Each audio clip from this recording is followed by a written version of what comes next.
Bonjour à tous, bienvenue, c'est Guillaume de Goulet et l'équipe basket, le podcast de la rédaction de l'équipe qui, chaque vendredi, parle basket.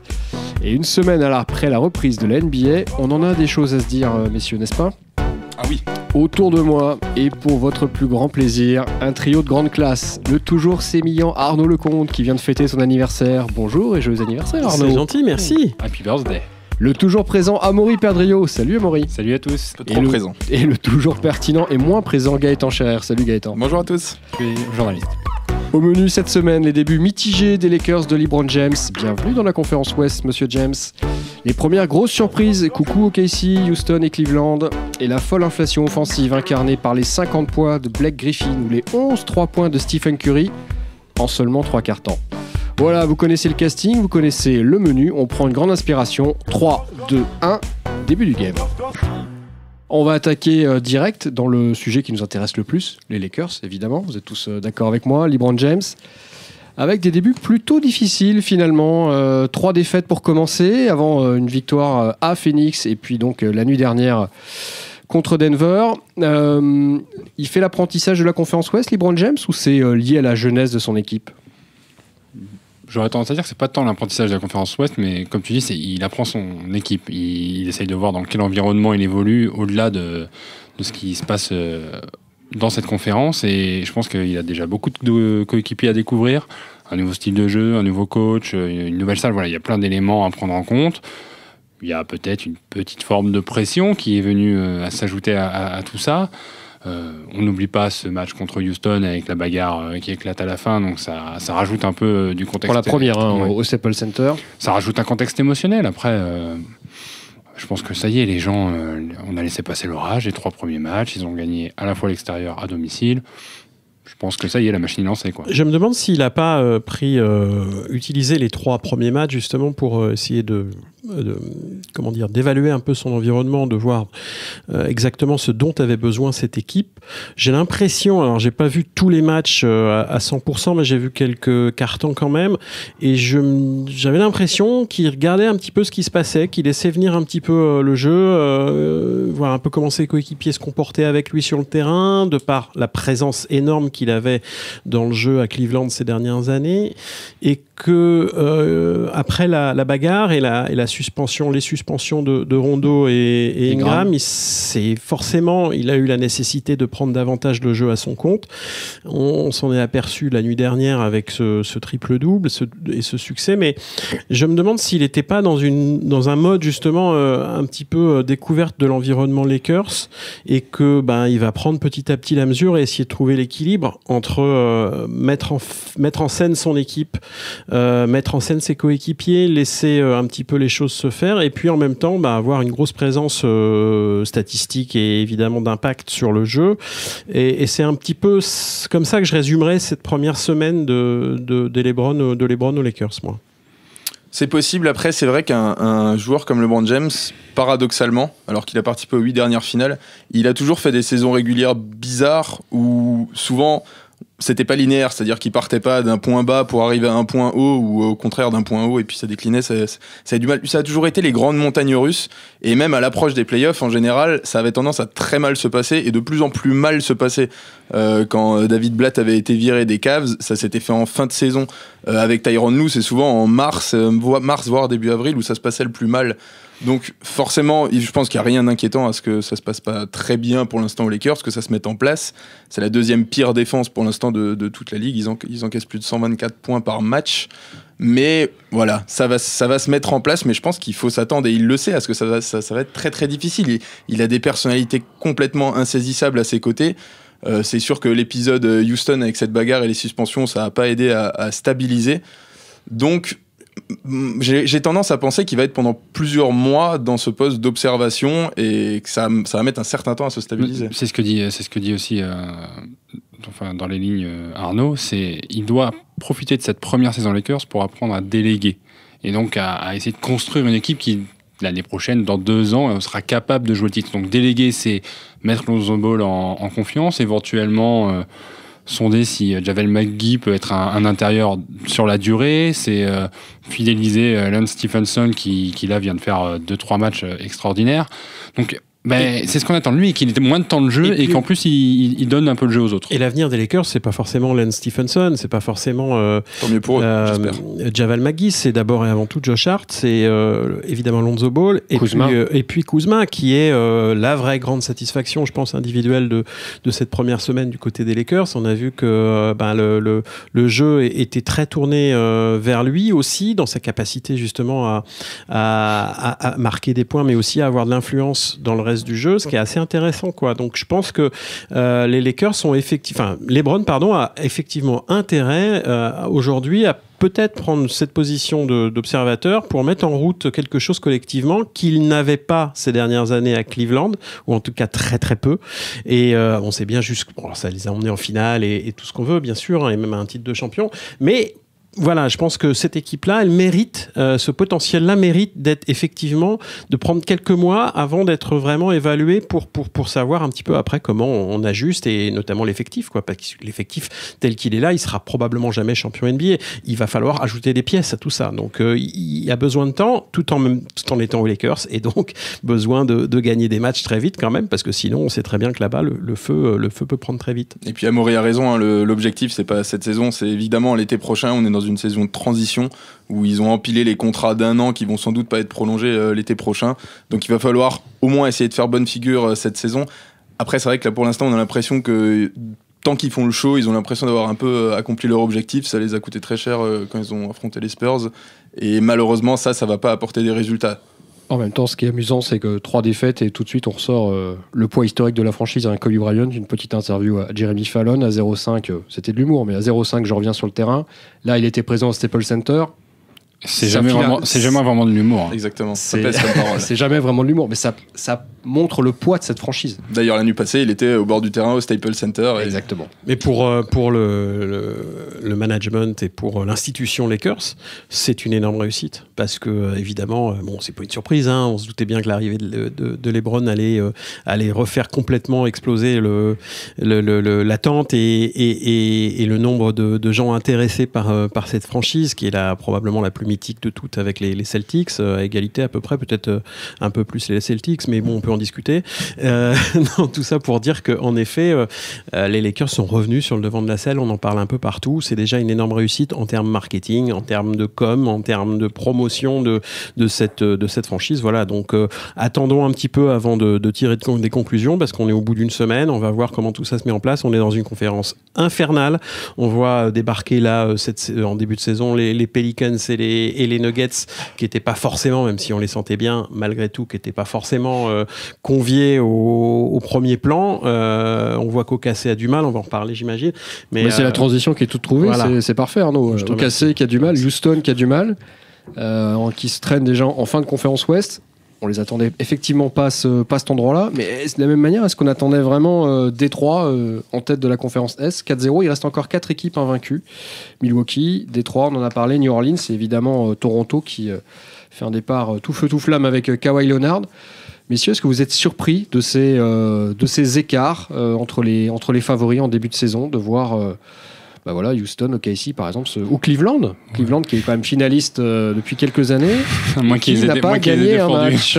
Non, après, je pense que la surprise, elle est peut-être vraiment du côté de la conférence Ouest, de voir Oklahoma City à 0 victoires, 4 défaites.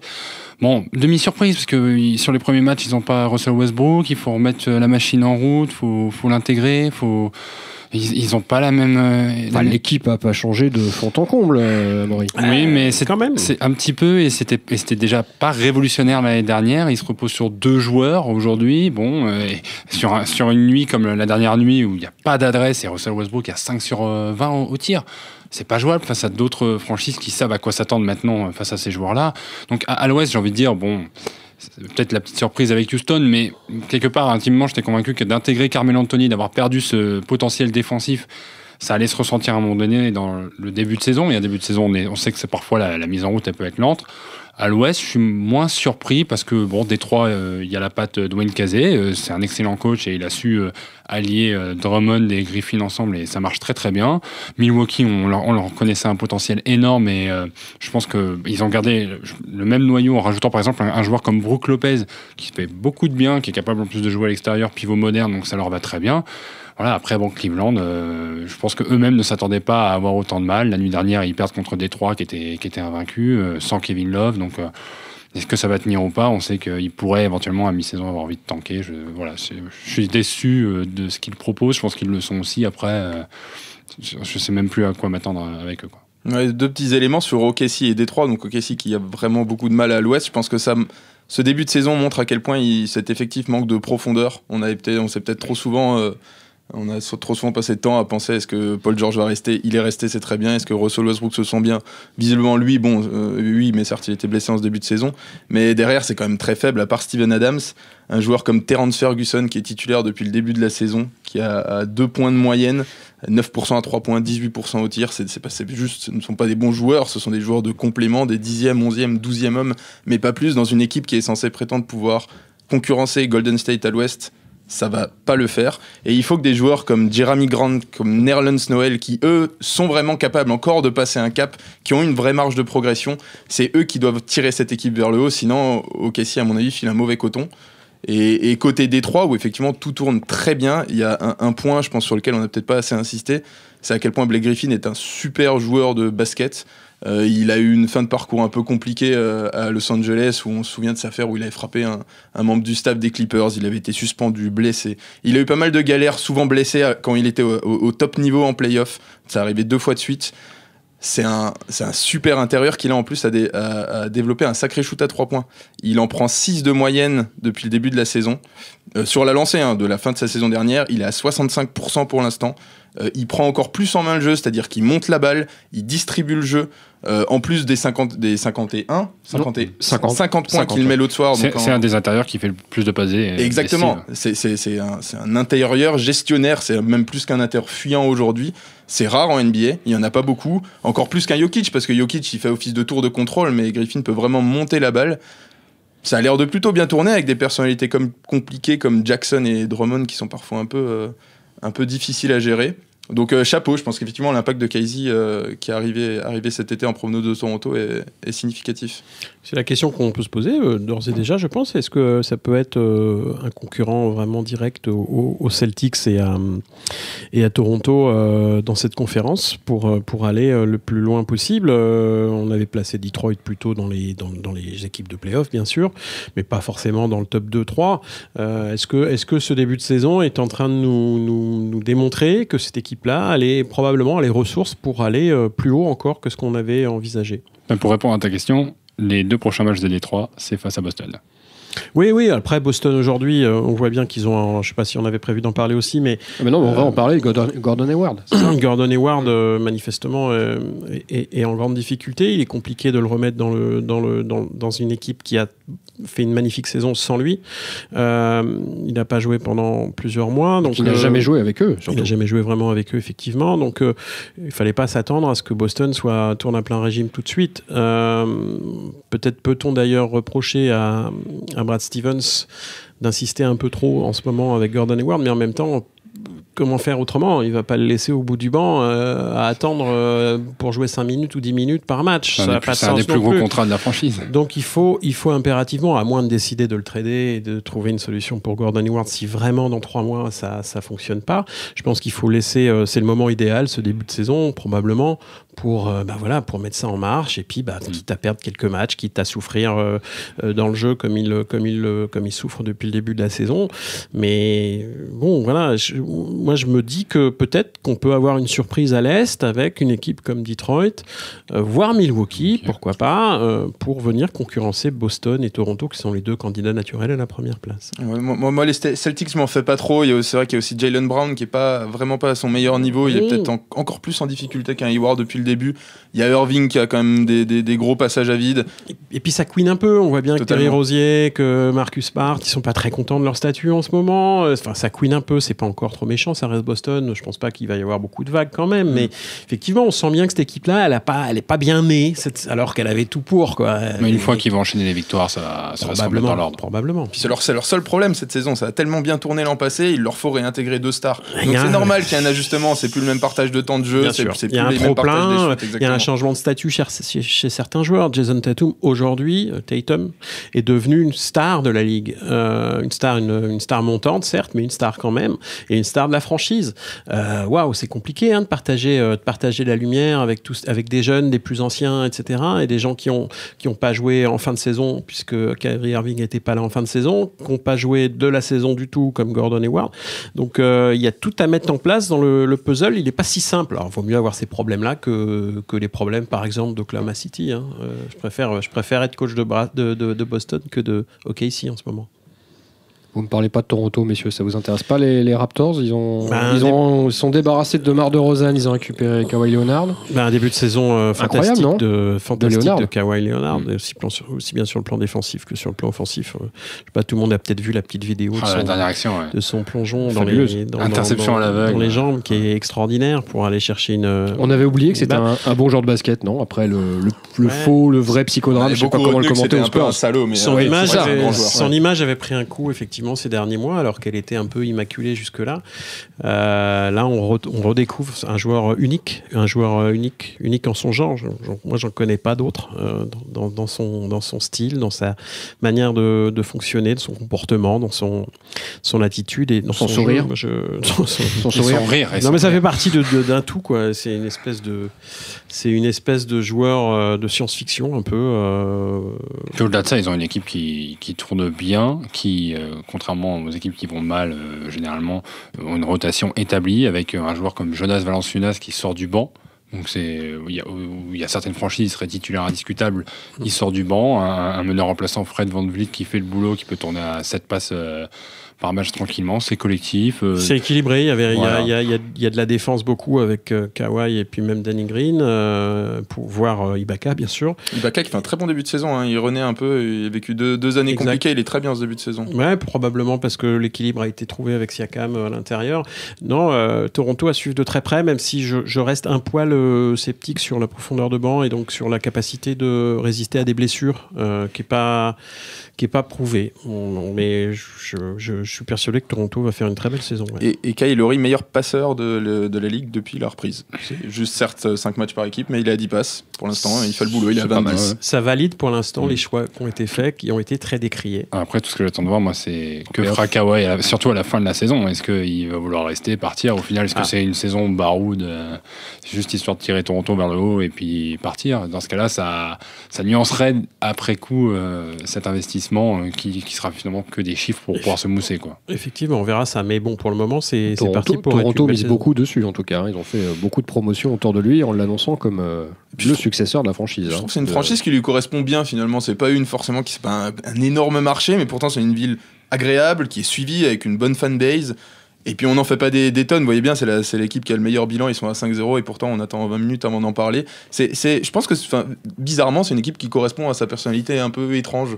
Alors après à voir est-ce qu'il va réussir enfin finalement son attitude a pas laissé, son attitude cet été, tout laisse à penser qu'il a envie justement de rejoindre un gros marché, donc, et c'est un peu la loi, c'est un peu l'économie. Oui, après son attitude naturelle c'est de se taire et de rien dire, donc moi j'aurais tendance, je laisse voir, je pense que lui-même n'en sait rien. On verra. Ouais. Moi, ça va se faire au fil de la saison s'il continue à filer comme ça. S'ils réussissent à terminer une saison de nouveau en tête, parce qu'ils ont quand même terminé déjà en tête l'an passé, et qu'ils font 1, 2, 3 bons tours de play-off, je vois pas pourquoi ils voudraient s'en aller. Bon, messieurs, je vous propose un petit jeu. Maintenant, vous allez chacun votre tour me donner un nom, le nom d'un joueur qui vous a, sur ce début de saison, impressionné, marqué. Vous avez droit à un qualificatif pour justifier votre choix. On y va? Voilà, c'est... Un joueur qui impressionne, je vais choisir Giannis Antetokounmpo parce que et le mot qui le caractérise le plus, c'est ultra complet. Je mets le ultra devant parce que on peut pas dire autre chose. Il porte son équipe, il fait jouer, il joue, il domine défensivement, offensivement. C'est ultra complet. Moi, je vais dire Stephen Curry, mais on va en parler tout à l'heure. Donc, je vais dire Trae Young, le rookie d'Atlanta qu'on annonçait comme pas une catastrophe, mais pas loin. Un gars qui savait pas faire grand-chose. Et puis au final, c'est peut-être avec Luka Doncic le meilleur rookie de ce début de QV. Donc admirable. En plus, Atlanta joue pas si mal que ça avec une équipe quand même assez misérable. C'est à voir. Les matchs d'Atlanta sont à regarder grâce à Trae Young. Moi, j'ai tendance à dire Kawhi Leonard, mais il y en a un qui m'a encore bluffé, c'est Nikola Jokic, le pivot des Denver Nuggets, le Serbe, qui Qui est un joueur à l'ancienne finalement, qui est pas du tout dans la tendance actuelle des méga athlètes, voilà, c'est un joueur qui a très peu de détente, qui a un physique monstrueux et qui est capable de faire des passes sublimes à l'ancienne, un peu, voilà, pivot yougoslave, voilà, moi j'adore ça et je suis ravi qu'on puisse encore voir des gens comme ça dans le circuit NBA aujourd'hui. Alors la tendance du moment, Arnaud, justement, c'est l'inflation, pas forcément l'inflation économique, mais l'inflation des scores en tout cas. C'est aussi l'inflation économique depuis 3-4 ans. Mais là, elle est encore plus impressionnante aux États-Unis. Je parle évidemment pas du dollar, mais des scores. On a des matchs qui se terminent à 140, 120, sans forcément de prolongation. Ça bastonne dans tous les sens. On a des 3 points qui tombent comme s'il en pleuvait. Tu parlais tout à l'heure, Gaëtan, de Stephen Curry. 3 points dans un match marqué, mais seulement en 3 quarts temps. Il aurait pu péter le score si on l'avait laissé sur le terrain.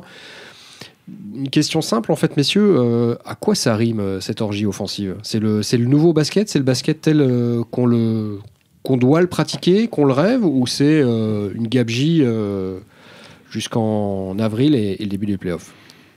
Je pense que chacun aura sa propre réponse. Du basket rêvé. Après, c'est une orgie de tir à 3 points. Ce que fait Stephen Curry, je pense qu'on peut être qu'en admiration. Enfin, je veux dire, il prend des tirs tellement improbables et ça rentre, mais ça rentre parce qu'il a l'habitude de les tirer, parce que il rigole à moitié quand il le fait. Il prend un plaisir fou à le faire. Les équipes encouragent de plus en plus la prise de tir à 3 points. Moi, je regarde les stats régulièrement. Là, on est à peu près à 3 tirs à 3 points de plus par équipe par match que l'année dernière. Et déjà, on disait l'année dernière, c'est en constante augmentation. C'est le jeu des Warriors, l'arrivée du jeu des Warriors qui a voulu ça. Donc, les équipes ont plus peur de shooter plus à 3 points qu'à 2 points, comme le faisait Houston l'année dernière. Et puis, pour les puristes, j'ai envie de dire, peut-être que c'est un peu dérangeant.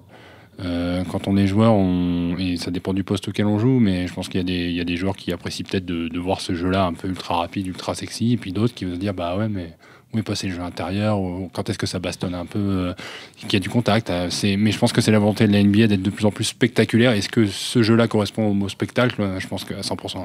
Et au-delà de l'augmentation du nombre de points par match, où il y a eu une augmentation absolument flagrante, même si on compare cette première semaine par rapport aux premières semaines des autres saisons, même à ce niveau-là, on ne peut pas seulement dire c'est parce que c'est le début de saison, ça va se calmer. Il y a une vraie tendance. C'est aussi au niveau de l'efficacité offensive, c'est-à-dire de la capacité des joueurs à rentabiliser ses possessions. L'efficacité offensive est en hausse parce que ça shoot plus et mieux à 3 points. Mais il y a aussi et surtout le nombre de possessions, c'est-à-dire le rythme des matchs qui, lui, explose complètement, notamment sur ce début de saison. Et ça pourrait se sentir et se savoir sans même voir les chiffres, parce que c'est mon ressenti, mais je n'ai jamais vu autant de joueurs, après des paniers marqués, filer vers l'avant, faire des remises en jeu rapidement. On a vu des contre-attaques qui se faisaient après panier marqué. C'est-à-dire que normalement, des contre-attaques, c'est interception, c'est balle perdue. Là, c'est des contre-attaques presque sur mise en situation, sur remontée de balle, parce que le repli défensif est un peu lent. Sans doute qu'il y a aussi une explication défensive à donner à cette explosion. Forcément, et Arnaud, je suis sûr que tu vas en parler. Évidemment, oui. Mais il y a un vrai phénomène sur le nombre de possessions, le rythme de match, et aussi le nombre de balles perdues qui est historiquement faible sur ce début de saison. Et ça peut sembler un paradoxe quand on dit que le rythme des matchs augmente, que l'efficacité offensive augmente, le nombre de pertes de balles est historiquement faible. C'est à noter. Le basket est en train de devenir un jeu de sprint, en fait, c'est ça ? Oui, bon, c'est pas depuis la semaine dernière. C'est vrai que ça, c'est une tendance et il faut l'accepter telle qu'elle est. De toute façon, voilà, c'est comme ça. Voilà. Dit-il dépité. Non, mais oui. Bon, après, moi, je vais pas commencer à pleurer sur du spectacle. Pourquoi pas ? Bon, on le sait. De toute façon, la saison régulière NBA, elle est pas extrêmement intéressante de ce point de vue-là. C'est pas de la compétition. C'est de la compétition un peu édulcorée. Il y a que les playoffs qui comptent. On est tous d'accord là-dessus, je pense. Après qu'on prenne du plaisir à avoir des matchs de saison régulière, à avoir des joueurs extraterrestres comme on a de nos jours, c'est incontestable, on se régale. Un Antetokounmpo, un Curry, chacun dans leur genre, c'est fabuleux. Heureusement qu'on a cette chance de voir ces gens-là. Après, sur le plan collectif, c'est vrai que c'est pas très très intéressant, même si je note ce que vient de dire Gaëtan. Si c'est bien, s'il y a très peu de balles perdues, tant mieux, parce que c'est mieux pour les yeux. Mais en même temps, ça veut bien dire quelque chose. Ça veut bien dire que défensivement, il y a un problème. C'est pas parce que tout d'un coup, les joueurs prennent davantage soin de la balle qu'avant. Je veux dire, il n'y a pas de raison.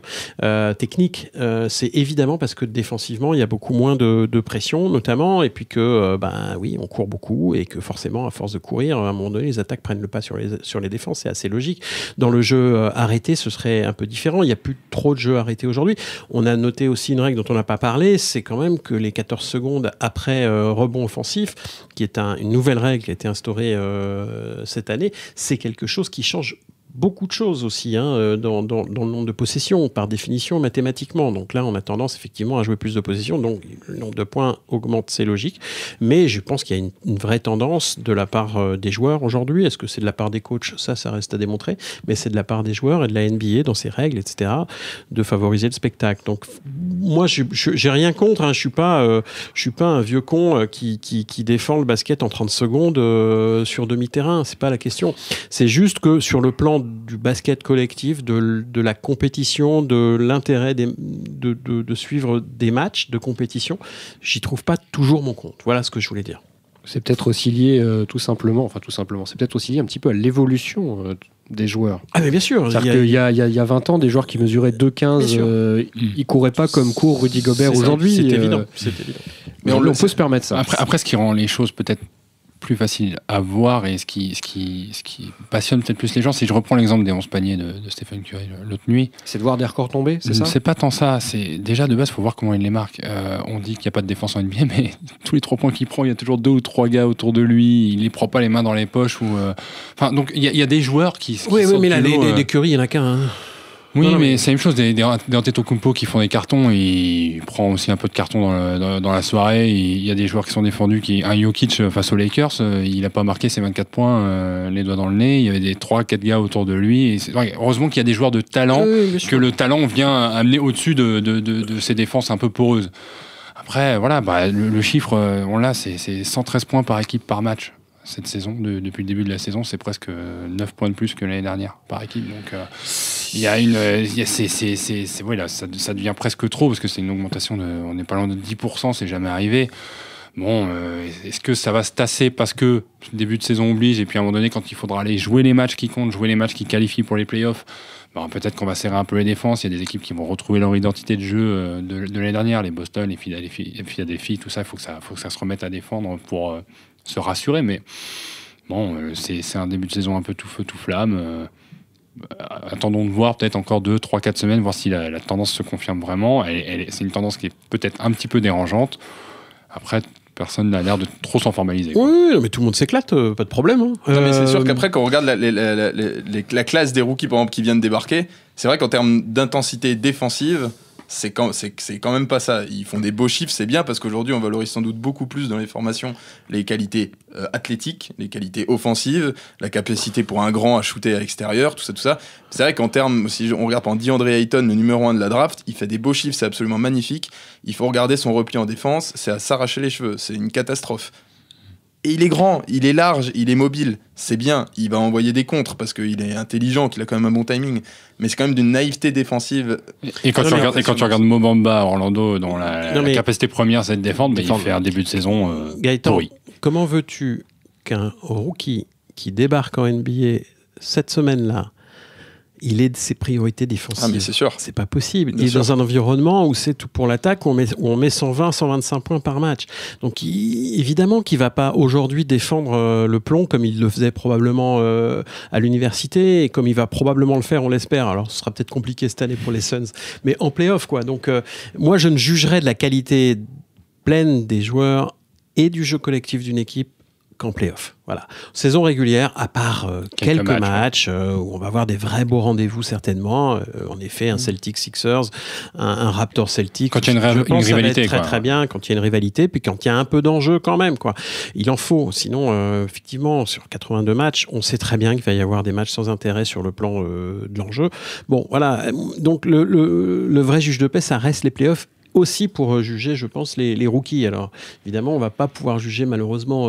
Je te le souhaite, hein, Gaëtan. Non, pas de plan sur la comète et surtout pas cette année, on le jugera pas. C'est compliqué. Et même Luka Doncic, j'ai peur qu'on ne le voit pas en play-off non plus cette année. Donc, on pourra pas juger de leur qualité. Alors, Doncic, on a quand même des références parce qu'on l'a vu jouer en Euroleague.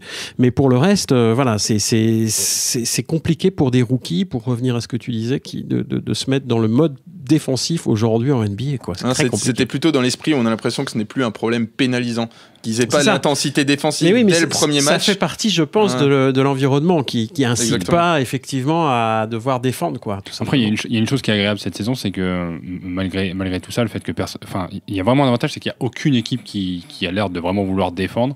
Résultat, il y a un avantage. Il y a un avantage dans les matchs qu'on voit, c'est que finalement, globalement, les écarts entre les équipes sont assez faibles et les matchs se décident en moyenne à 10 points. C'est une moyenne qui est la plus faible des 5 dernières années, je crois, quelque chose comme ça. Donc au final, ça veut dire quand même que même si toutes les équipes attaquent, il y a suffisamment de qualité dans l'attaque pour que finalement les matchs soient serrés. Donc au moins, l'enjeu sportif des fins de match est préservé, on va dire. Bon Arnaud, tu suivras avec attention Rudy Gobert et Franck Ntilikina repositionnés sur un poste d'ailier défensif. Pour Gobert le coup. Rudy Gobert, oui, bien sûr. Et Ntilikina, ce sera tes deux protégés pour la saison. Oui, c'est d'abord la défense. Merci messieurs, un dossier qu'on lira, qu'on retrouvera avec attention dans le journal de mardi. Double page concoctée par Gaëtan Scherer et Amaury Perdriau. Merci messieurs, à la semaine prochaine. Arnaud, à bientôt. Bye bye. Au revoir. Au revoir, à bientôt.